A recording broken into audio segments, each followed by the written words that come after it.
Hello guys, കഴിഞ്ഞ 2-3 ദിവസമായിട്ട് എനിക്ക് പുറത്തൊക്കെ കുറച്ച് പരിപാടിയുള്ളതുകൊണ്ട് എൻ്റെ ബാഗ് നിറച്ച് കുറേ സാധനങ്ങളുണ്ട്. അപ്പം ഞാൻ വിചാരിച്ചൊരു വാട്ട്സ് ഇൻ മൈ ബാഗ് ചെയ്യാമെന്ന്. അപ്പം നമുക്ക് സ്റ്റാർട്ട് ചെയ്യാം. ഫസ്റ്റ് എൻ്റെ കയ്യിൽ എപ്പോഴും ഇങ്ങനത്തെ ഒരു ക്ലിപ്പ് കാണും, അല്ലാതെ ഒരു 2-3 ക്ലിപ്പ് എപ്പോഴും കാണും കേട്ടോ. കാരണം മുടി സെറ്റാണ്. പിന്നെ ഹീലിയോ കെയറിൻ്റെ ടിൻഡർ സൺസ്ക്രീൻ അടിപൊളിയാണ്. ആൻഡ് ഡ്രൈ സ്കിന്നൊക്കെ ഉള്ളവർക്ക് നൈസാണ്. ആൻഡ് എൻ്റെ നെറ്റിൽ വെച്ചിരുന്ന പൊട്ടിൻ്റെ ഒരു സാമ്പിൾ പൊട്ടുണ്ടാവും. അതിനുശേഷം നെക്സ്റ്റ് ഇതിനകത്ത് കുറേ ക്ലിപ്പുകൾ, കാരണം ക്ലിപ്പുകൾ ഭയങ്കര ഇതാണ്. മുടി ഇല്ലെങ്കിൽ അത് പിടിച്ച് ഇങ്ങനെ ഇത് വയ്ക്കണം, കൊളുത്തി വയ്ക്കാൻ വേണ്ടിയിട്ട് ക്ലിപ്പ്. ആൻഡ് ഗൈസ്, നെക്സ്റ്റ് ഞാൻ ഇട്ടേക്കുന്നത് കിറോ ബ്യൂട്ടിയുടെ നട്ട്മക്ക് എന്ന് പറഞ്ഞൊരു ഷെയ്ഡാണ്. ലിപ്സ്റ്റിക്കാണ്, അടിപൊളി ലിപ്സ്റ്റിക്കാണ്. അത് കഴിഞ്ഞിട്ട് വിൽവയുടെ ലിബാമാണ്, SPF ഉണ്ട്. അപ്പം സൺ പ്രൊട്ടക്ഷൻ കൂടെ കിട്ടും. നൈസ് മണമാണ്. വാങ്ങണൊരു വാങ്ങിച്ചോ, അടിപൊളിയാണ്. SPF ഉള്ള നല്ല ലിബാമാണ്. നെക്സ്റ്റ് നമുക്ക് തന്നെ കുത്തിക്കൊല്ലുന്ന ഒരു ചീപ്പ്. അതിന് ശേഷമുള്ളത് ഈ മോക്സിയുടെ ഒരു ഹെയർ ബ്രഷാണ്. അതായത് ഈ ഫ്രിസി ആയിട്ട് കിടക്കണ മുടിയൊക്കെ ഇങ്ങനെ വാരി കൂടെ പകർത്ത് വയ്ക്കാൻ വേണ്ടി. ഞാൻ പറഞ്ഞില്ലേ എനിക്കൊരു ഷൂട്ട് ഉണ്ടായിരുന്നു, അപ്പം ഞാൻ കൂടെ കൊണ്ടുവന്നത് ഭയങ്കര അടിപൊളിയാണ്. ഇങ്ങനെ എക്സ്ട്രാസ് ഒന്നും വരില്ല, അടിപൊളിയാണ്. നെക്സ്റ്റ് വന്നിട്ട് നൈക്കയുടെ ഒരു ലിപ്സ്റ്റിക്കാണ്. ഭയങ്കര നല്ല ഡാർക്ക് ഷെയ്ഡാണ്. പിന്നെ മറ്റേ ബ്രാ എക്സ്റ്റൻഷൻ ഉണ്ടല്ലോ, ബ്രാ ഇട്ട് ടൈറ്റ് ആകുമ്പോൾ നമുക്ക് വേനെടുക്കണമെങ്കിൽ എടുത്ത് വയ്ക്കാനുള്ളത്. പിന്നെ കഴിച്ച് ഞാൻ തായ്ലാൻഡിൽ നിന്ന് പണ്ട് വാങ്ങിച്ചതല്ല, അത് വാങ്ങിച്ചതിന് ശേഷം എൻ്റെ അത് തീർന്നപ്പോഴത്തേക്കും ഞാൻ എഗെയിൻ മിന്ത്രയിൽ നിന്ന് വാങ്ങിച്ചതെന്ന് വെച്ചാൽ അത് ഒറിജിനൽ നല്ല സാധനം. പിന്നെ എൻ്റെ സൺഗ്ലാസ്, എൻ്റെ വാലറ്റ്, എൻ്റെ ജോഗി, ഈ സൺഗ്ലാസ് ഞാൻ ടാഗ് ചെയ്ത് കൊടുത്തേക്കാം. എല്ലാം ഞാൻ ടാഗ് ചെയ്ത് കൊടുത്തേക്കാം.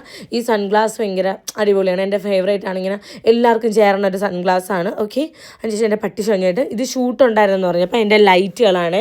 ഇതാണ് ഞാൻ ചിലപ്പോൾ ഇൻഡോർ ഷൂട്ടിനും മൊബൈലാണ് എടുക്കണമെന്നുണ്ടെങ്കിൽ ഞാൻ ഷൂട്ടിന് യൂസ് ചെയ്യുന്ന 2 ലൈറ്റ് ഉണ്ട്. ഒരു ലൈറ്റ് ഇതാണ്, ഇത് ഭയങ്കര അടിപൊളിയാണ്. പുറത്തൊക്കെ ഇരുട്ടത്തൊക്കെ എന്തെങ്കിലും ഷൂട്ട് ഉണ്ടെങ്കിൽ നമുക്ക് വെട്ടം അടിപൊളിയായിട്ട് കിട്ടും. അതിനുശേഷം നെക്സ്റ്റ് ഇതാ വേറെ ഒരെണ്ണം ഇങ്ങനെ ഒട്ടിച്ച് വയ്ക്കാം, ഇങ്ങനെ മാക്സ് സേഫാണ്. നെക്സ്റ്റ് വന്നിട്ട് ഇതാണ്. പക്ഷേ ഇതെന്താണെന്ന് വെച്ചാൽ ഓൺ ആവില്ല, ചാർജില്ല. പിന്നെ നെക്സ്റ്റ് എൻ്റെ മുമ്പൊക്കെ ഉണ്ടെങ്കിൽ കുറേ സാധനങ്ങൾ, ഇങ്ങനത്തെ സാധനങ്ങളൊന്നും ഇപ്പം വയസ്സായില്ലേ കൈസ്. അപ്പം പിന്നെ അമൃതാഞ്ചം, വയറുവേദനയ്ക്കുള്ള ഗുളിക, തൊണ്ടവേദനയ്ക്കുള്ളത്, പനി, എനിക്കറിയില്ല പെയിൻ കില്ലർ, മൈഗ്രെയിൻ്റെ ഗുളിക, പിന്നെ എന്തെങ്കിലും ബാൻഡേജ്, അങ്ങനെ കുറേ സാധനം. എപ്പോഴും ഒരു ഫസ്റ്റ് എയ്ഡ് ബോക്സ് എൻ്റെ കയ്യിൽ കാണും.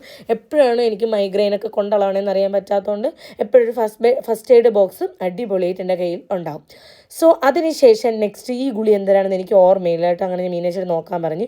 നെക്സ്റ്റ് ഇതാണ് ഹോളിലാൻഡിൻ്റെ മൈക്കാണ് ഞാൻ യൂസ് ചെയ്യുന്നത്. അടിപൊളി മൈക്കാണ്, കുറേ വർഷമായിട്ട് ഇതാണ് യൂസ് ചെയ്യണത്. പിന്നെ എൻ്റെ പവർ ബാങ്ക്. ഓക്കെ, ഇത് ഏകദേശം തോന്നി ഞാനാ പിടിച്ച് വലിച്ച്. പിന്നെ എൻ്റെ ഉച്ചയ്ക്കുള്ള സപ്ലിമെൻ്റാണ്, അത് omega-3. ഇത് ഒരു പ്രൈമർ, സ്കിന്ന് ഹെയറിനൊക്കെ പറ്റുള്ള ഒരു അടിപൊളിയാണ്. പിന്നെ ബോഡി ലോഷൻ വിത്ത് SPF നിവ്യയുടെ അടിപൊളിയാണ്. പിന്നെ ഈ സീക്രട്ട് അൽക്കെമിസ്റ്റിൻ്റെ പെർഫ്യൂമാണ്. ഇപ്പോൾ എപ്പോഴും എവിടെ പോകണമെങ്കിലും കൊണ്ടുവരണം. ആൻഡ് ഈ ബാഗ് ഞാൻ മിന്ത്രയിൽ നിന്ന് വെച്ചാണ്. നിങ്ങളൊരു മേക്കപ്പ് ആർട്ടിസ്റ്റാണ്, നിങ്ങൾക്ക് ഡെയിലി കുറേ സാധനങ്ങൾ കൊണ്ടുപോകണം, നിങ്ങൾ വാങ്ങിച്ചാൽ ഭയങ്കര വർത്താണ്. ഓരോ